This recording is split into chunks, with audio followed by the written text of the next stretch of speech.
Hi everybody, this is our first lecture from the Money in Schools textbook. You've already have access to the lectures online for the Principal's Guide to School Budgeting. Now we're going to have some access to the lectures from the Money in Schools book. I do want to note that if you are having problems reading, seeing we're in a giant conference room right now filming this, it was the only open and accessible room, but that's also why I post all of my lectures online. You have access to the PowerPoints. You can kind of just thumb through them while you're getting the content information from me, and hopefully that helps you with the material. So in order to start and really understand this chapter, I do want to note, that this is the best textbook on the market for school finance. There isn't a better one available. This is one that actually will help you, will benefit you when you're learning the topics. I'm going to cover this book in depth. I'm only skipping one chapter that has to do kind of more with transportation that I'll cover in a superintendent's class, but I won't do in a principal's class. But this book should be a tool and a resource that not only you use, but you retain for future years. If you want to know anything about school finance, it's here. This is the best book on the market, and there's a lot of stuff that's going to help you for it. So we're going to go over everything here, and I would strongly encourage you to listen to the lectures and follow everything along with this. I do want to note that there aren't publisher-designed PowerPoints for this course. I don't even have any to use as a reference. The book publishers do not make PowerPoints to go along with it. Normally what I'll do is I'll take graphs, I'll take things from their PowerPoints and I'll supplement them in mine. Well, I can't do that for this class. So what I will do, if there's a picture that I want you to note and I want you to see it, I'll say, see page 82 for a graph that explains the tax rate or the millage rate. Then you'll know to turn there and access it, but I won't be able to put a picture of that on the PowerPoint screen. All of these PowerPoints and presentations are designed exclusively by me, and I went through the book and I only picked out things that have to deal with building principles. So if you're thinking in your head, well, what should I prepare for the quiz or the midterm or the final? I'm going to cover stuff that I do on the PowerPoints that you should supplement with textbook reading. But if you see something that is overarching, that is more district-oriented, I won't have questions on that. So view the PowerPoints, view the lectures, and that's going to help you prepare for the quizzes, the midterms, and the final. And all that will be posted online for you. I'm going to give you the most important information in the textbook. And remember, the goal is this is what will help you begin your career as a building principal, not be established as one. So that's kind of the hope about this.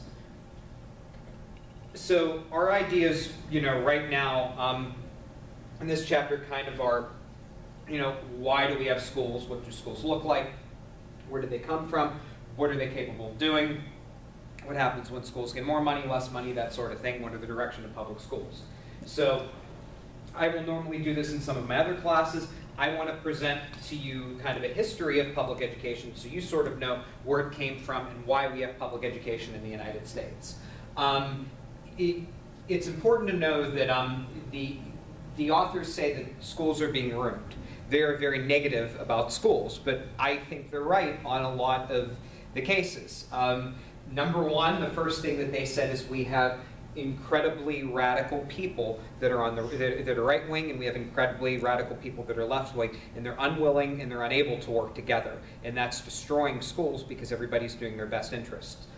I believe that completely. I know some of you might be very much right wing, or some of you might be very much left wing, but you have to admit we're kind of in a position in our society right now where we have extremists on both sides, and the news media does nothing to help that. So whatever viewpoint you take, we're lacking in sort of moderate level leadership that we might have had in the 80s, 60s, previous generations. So our authors don't like this, and they say it's ruining schools. And number two, they say that schools have the responsibility to prepare generations for living and working together, and schools have to transmit culture. So then the question is, whose culture and what culture is being transmitted? So how do you fund that? Where should the money go? You're going to hear me say probably throughout these lectures, the money should go to two subjects. They should go to English and mathematics instruction. Research has proven that, and that normally is where the money goes. You know and I know that not all districts actually do that, so that's something that we have to consider as well. So in order to better understand that, we have to think about how school finance impacts those two things. Pressures are on schools today to be good, to transmit this culture. But the right wing has one culture and the left wing has another culture, so nobody knows what culture to transmit.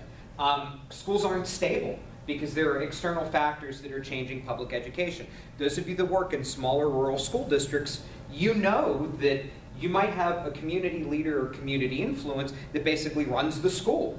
You might have a school board that runs the school. You might have a school board that stays out of everything. You might have an assistant superintendent that has political connections that's running your district. So there are so many external factors.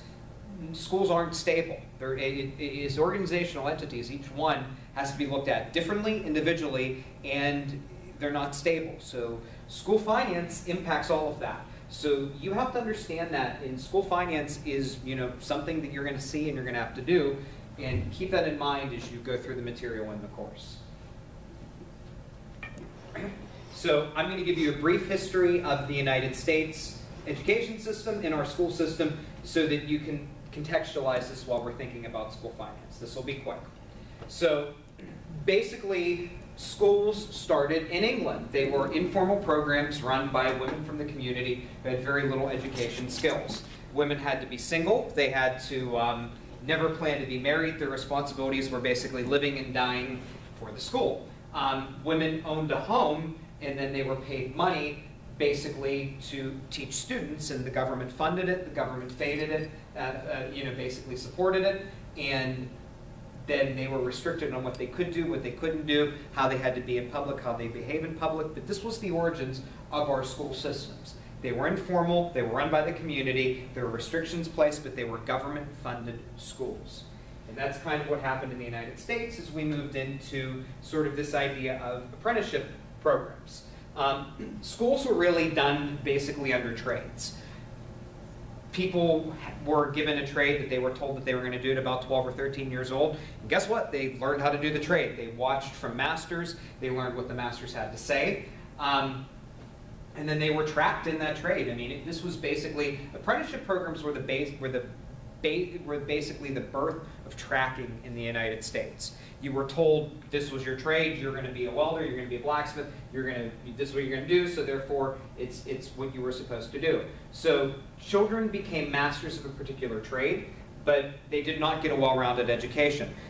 Couldn't read and write, but they were the town's postman, they were the town's, not being able to read and write would probably not help them be a postman, but they were the town's shoemaker, the town's blacksmith, the town welder, that sort of thing. So they became a master of the craft, did not have a well-rounded education. Then we move on to charity schools. You'll learn this a lot if you look at global education, which I'm not a global education person, that's not my background, but we find that schools are funded in other countries mostly by religious organizations who are giving schools culture, giving students the opportunity to learn, but religion is kind of the overarching message, so it's a way to spread whatever religion they're trying to spread to the schools. Well, this was certainly the case in the United States as well. Religious institutions would come down to rural places or places where kids couldn't afford schools, and they'd build a church. And kids would learn religion 2 or 3 hours a day. And the curriculum was driven by religion, and they learned how to read so that they could read the Bible. Students were supplied clothing, minimal education, and they could compete with some of the people that accessed education, but they didn't have general abilities to compete with them. So this was basically there to give them basic academic skills, but also to sell them on religion that would help them for the rest of their life, which that's important to know because it still goes on, 300 years later. So town schools really, if you remember one thing from what I'm saying here, town schools were the foundations of school districts. This was basically a school was set up in the town. Tuition was paid by parents of the children. They built a barn, they built a home, they built a building, and then they paid teachers to come in and teach the kids. More towns that were more financially prosperous could hire people full-time that were there for 9 to 12 months out of the year that could work with children. Towns that weren't had teachers that might only report 1 or 2 days a week. So at least those kids got some education. We didn't have compulsory education, but we localized access to schools. This is why we still have local school districts today. So this is important because people ask, you know, why doesn't the state run our school system? Why doesn't the federal government? It's because of town schools. This is why we don't have them. The people that were in charge too, that made the decisions as to how they were spending the money, who they were hiring, I liken them to school boards, because these are the people that, you know, these became the school boards. They made the decisions, they spent the money, they were the school board. So that's kind of where our current education system came from. So then we had something called moving schools. Teachers would move from town to town. They were moving, roving teachers. They would end up in a building, normally a church, and they would teach children for several months and move on. If somebody couldn't afford to pay a teacher for an extended period of time, this is what they did. They learned whatever they needed to function within their community, basic skills in reading, basic skills in mathematics, and that's basically all that was expected of them, and that was the moving schools movement. Then we had district schools. This was the division of schools into districts. The truth of the matter is, when you ask, why do we go to this model? Honestly, it's because of taxes. The government wanted to find a way to step in and tax schools, so they established school districts. Some districts had one-room schoolhouses. Some had multiple rooms. Once again, it depended on the wealth and the financial capabilities of the district. The school was housed within the community, would be established and grow there, but it's important to note that people weren't required to go to school. Students would learn when they came and when they were physically able to be there, but attendance was not regulated. So common schools was the birth of compulsory education. And in your undergrad, if you did education, you learned about Horace Mann and the common school movement. Common means that they were there to serve all students in a particular region. Students were supposed to go to school. They were taught together regardless of age. And it was there basically to give kids a foundation. At the time, it worked. But obviously, today, we don't have a situation where you can have second graders in a room with fifth or sixth graders. Our educational research has shown us that developmentally, kids need different things at different ages, but the Common Schools movement was the first one that said everybody gets an education and everybody goes to school. And this one might be a little difficult to read, but then we had the Latin grammar schools. The Latin grammar schools were basically telling people that if you went to college, you had to be able to learn Latin and Greek, because you had to understand the Romance languages, and they were financed very heavily. The Latin and Greek teachers made more money than most of the other teachers back in the day, and I find that ironic because I'm from a state where we couldn't find people that were even certified to teach Latin. And back in the 1800s, this is what they wanted people to do. If you wanted to go to college, you had to learn Latin, you had to learn Greek, you had to copy it out of books, you had to write a lot.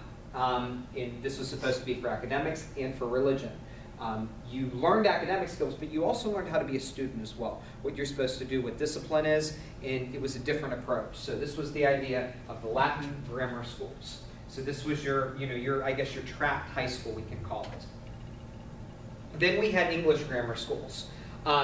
These were for people that were, they were going to be practical skills and citizens in society, but weren't going to college. They wanted an education beyond elementary level, beyond 8th grade, but they weren't going to go to college. So they had mathematics, English were emphasized, but I do want to note the military training was a big part of this as well.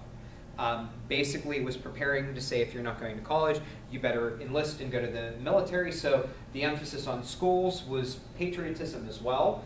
That's important because, once again, one of the questions I'm going to keep going back to in this class is, where does the money go? And at the time, the money was going to prepare people to enlist and join the military. Some schools did allow women to attend, but most of these schools were focused on men, once again, because this emphasis was on military training. So then we had the American Academy, which was the first predecessor to the first high school. Instruction was in English. You had options. You could go out of high school and go for direct employment, or you could go to college. This was supposed to be for college in the business world, and it had elements of the English school and the Latin grammar school. This was kind of the first merging of the two ideas. This was the real first high school that we saw. So schools are now, this is the reason I explain this, this is the big idea from this chapter, If I ask you this on a quiz, are schools more local, state, or federally oriented? Schools are more locally oriented. Local control is tremendous in our school system. Most of what we're going to be doing in this class is looking at localized control. Everything that we do is looking at the schools in a localized manner. Is it becoming more state-oriented, federal? Yes. We're going to look at it localized more. So what should schools be doing? We all have different opinions on what schools should be doing. I have different opinions than probably every one of you. The majority of researchers say that schools should be focused on equality and social justice. Education has to be a vehicle for economic productivity, whatever that could be, and technology that's relevant for children when they become professionals. So the newest and the best technology should be in schools, and that should be utilized when necessary. And it should be stuff that kids are going to be doing when they're, graduating from high school, graduating from college, but they should have a foundation for it, and they should start it in the early grades. Once again, let's repeat what I'm going to keep coming back to. Technology costs money. So in order to do this, you need to have money. In order to give children the technology that's going to be relevant for them 10 years from now, you have to have money. So that's going to be a challenge that you're going to see as building leaders. So our authors really go into this, and they say that some people believe schools should be doing nothing, and others believe schools should be doing everything. It's a balance, and it's a struggle, and it's very challenging in our school system. Parents and politicians don't agree on stuff. Everybody has their own agenda. Everybody has their own beliefs on what they think schools should do. As you work with me throughout this course, other courses, anything, my belief, my number one guiding principle in education is that the most important decision that somebody makes in all of education is who they hire to be their subordinates. And that's the basis of my research, my work, my everything. So the superintendent, their most important thing that they do in a school is the principal they hire. And the most important thing the principal does is the teacher they hire. So it all comes back to money, but that's my driving belief. You all probably have a different driving belief. Some of you might believe that community relations should be what schools do. Some of you might believe college prep, technical prep. That's a problem because nobody can agree upon the same exact thing on what schools do, what they should be doing, and what they're capable of doing. And it creates a challenge, and it creates a struggle. And you're going to see this. So this class gives you different ways on how money should be spent in schools. Once again, we probably all have many different decisions on that.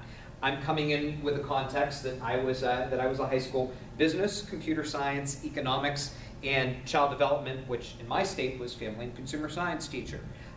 So from the sound of that, I was obviously an elective teacher. So I would fund schools to help the electives because I think electives are valuable. Other people would have different opinions and would fund schools differently. You will be making decisions as building principals that will not please everybody. They will be highly scrutinized, and they will obviously tick different stakeholders off.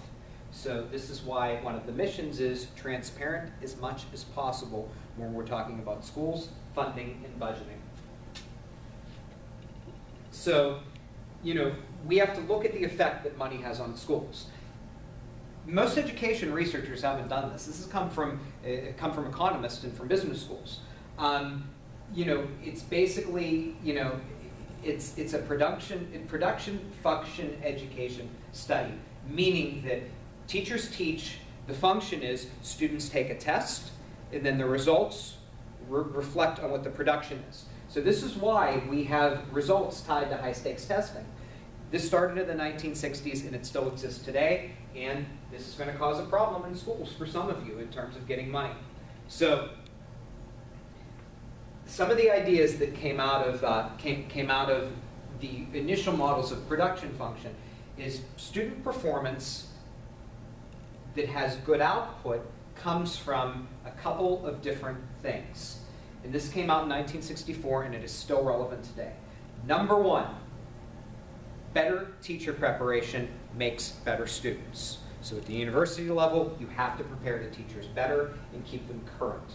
And then number two, and I think this is incredibly important, the smaller the class size, the more significant achievement is and still is. So this was